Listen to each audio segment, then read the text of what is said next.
કોઈ બાળક 2-3 વર્ષનું થાય એટલે એના હાથમાં પેરેન્ટ્સ ફોન આપવાનું શરૂ કરે. ફોનનું એક્સેસ એને 2-3 વર્ષે મળવાનું શરૂ થાય, કારણ કે જમતું ન હોય તો ફોન આપે, કાં ટીવી બતાવે, કાં ટેબ્લેટમાં કંઈ બતાવે. એનાથી આવા કોઈ ડિસઓર્ડર્સ ઊભા થવાની સંભાવના ખરી? ADHD કે ઓટિઝમ કે બીજું કંઈ? ટેલિફોન સ્ક્રીન ટાઈમ જે છે એ screen time majority of the કેસીસમાં રિસ્પોન્સિબલ પણ ગણવામાં આવે છે અને એક મેન્ટેનિંગ ફેક્ટર ગણવામાં આવે છે. જ્યારે ADHDના બાળકો અથવા ઓટિઝમના બાળકો વધારે સ્ક્રીન ટાઈમથી એક્સપોઝ થતા હોય તો તેના કારણે એના સિમ્ટમ્સ જે છે સિમ્ટમ્સ વધી જતા હોય છે. એ એક કારણભૂત રીઝન નથી, કારણ નથી, પણ કદાચ સિમ્ટમ્સને વધારી શકે છે.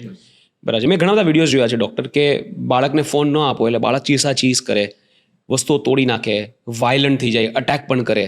આ થવાનું કારણ શું? ખાલી મોબાઈલ ન આપવાથી બાળકના મનમાં એવું તો શું થાય છે કે બાળક આટલું બધું વાયલન્ટ અને આઉટ ઓફ કંટ્રોલ થઈ જાય? Now these are the behavioural disorders of the kid, કે બાળક એનાથી એટલું બધું ઓબ્સેસ થઈ ગયું છે.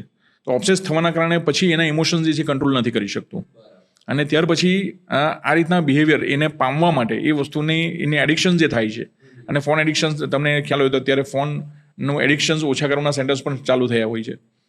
હા, તો this is the normal behaviour. એનું એક બિહેવિયરલ પેટર્ન છે જ્યાં બાળક અગ્રેસિવ થઈને એ મેળવવા માટે એ રિએક્શન આપતા હોય છે.